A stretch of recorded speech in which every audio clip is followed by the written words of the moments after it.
ام المومنین عائشہ صدیقہ رضی اللہ عنہ فرماتی ہیں ایک مرتبہ ایک غریب خاتون اپنے دو بچیوں کو لے کر میرے گھر آئی اور کہا کہ مائی بھوکے ہیں، ہم کھانے کے لیے کچھ دے دیجئے۔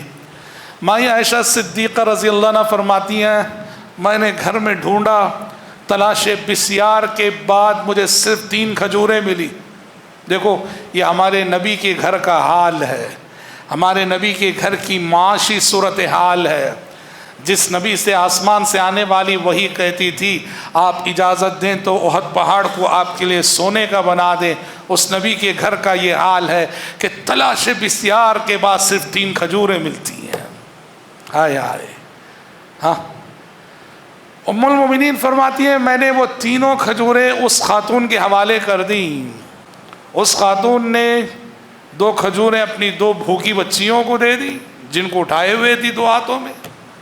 اور 1 کھجور اس نے اپنے لیے رکھ لیا۔ دونوں بچیاں جیسی انہیں کھجور ملی دونوں بچیوں نے اپنے اپنے حصے کی کھجور کھا لی، اور جیسے ہی اس ماں نے اپنے حصے کی کھجور منہ میں رکھی بچیوں نے کہا ماں وہ بھی ہمیں دے دیجیے، ماں تو ماں ہوتی ہے۔ اس نے اس کھجور کو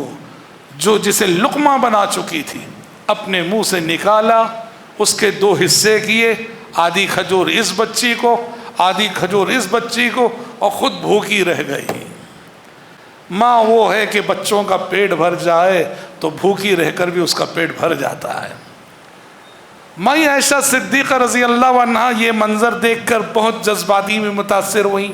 ان کی غربت، ان کی ناداری پر اور ماں کی اس قربانی پر۔ بھوکی ماں جب بچوں نے مانگ لیا تو اپنا لقمہ اپنے بچوں کو کھلا دیا اور خود بھوکی رہ گئی۔ اتنے میں نبی کریم صلی اللہ علیہ وسلم تشریف لائے۔ اللہ کے نبی صلی اللہ علیہ وسلم سے مائی عائشہ نے عرض کیا اللہ کے نبی وہ ایک مجبور عورت آئی تھی اور میں نے 3 کھجوریں دیں، دونوں بچیاں اپنے اپنے حصے کی کھجور کھا چکی، اور اس ماں نے جب اپنے حصے کی کھجور کھانی چاہی بچیوں نے مانگ لیا، ماں جسے لقمہ بنا چکی تھی اس کھجور کو اس نے نکالا اور 2 حصے کر کے اپنی دونوں بچیوں کو کھلا دیا، خود بھوکی رہ گئی۔ نبی کریم صلی اللہ علیہ وسلم نے کہا عائشہ جانتی ہو اس ایک کھجور نے اس ماں کو نار جہنم سے آزاد کرا دیا، اس ایک کھجور نے اس ماں کو نار جہنم سے آزاد کرا دیا۔ ماں کے دل میں اولاد کی محبت فطری ہوتی ہے، جب اس فطری محبت کے تحت ایک ماں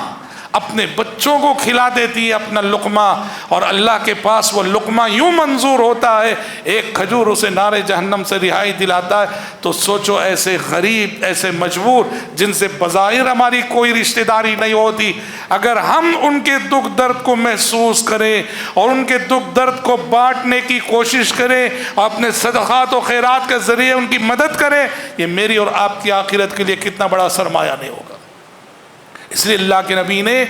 حشر کی عدالت میں جب رب العالمین کے سوالات ہوں گے اور بندے کو جواب دینا ہوگا، وہاں راہ نجات کے طور پر اور نجات کے ذریعے کے طور پر آپ نے صدقے کو پیش کیا کہ فاتقوا النار ولو بشق تمرہ، نار جہنم سے بچ جاؤ آدھا کھجور صدقہ کر کے ہی صحیح۔ اس لیے ایک تو یہ حدیث ہم سب کو، آپ سب کو عمل صالح میں آگے بڑھنے کا پیغام دیتی ہے کہ عمل کے میدان میں ہم سب کو آگے بڑھنا چاہیے، اور خاص طور پر صدقہ و خیرات کرنے پہ ابھارتی ہے۔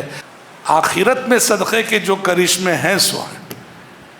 دنیا میں صدقہ کرنے والے کے ساتھ رب کے معاملات کچھ الگ ہی ہوتے ہیں۔ یاد رکھنا، جو بندے صدقہ کرنے والے اور کثرت سے کرنے والے ہوتے ہیں ان کے ساتھ رب کے معاملات کچھ الگ ہی ہوتے ہیں۔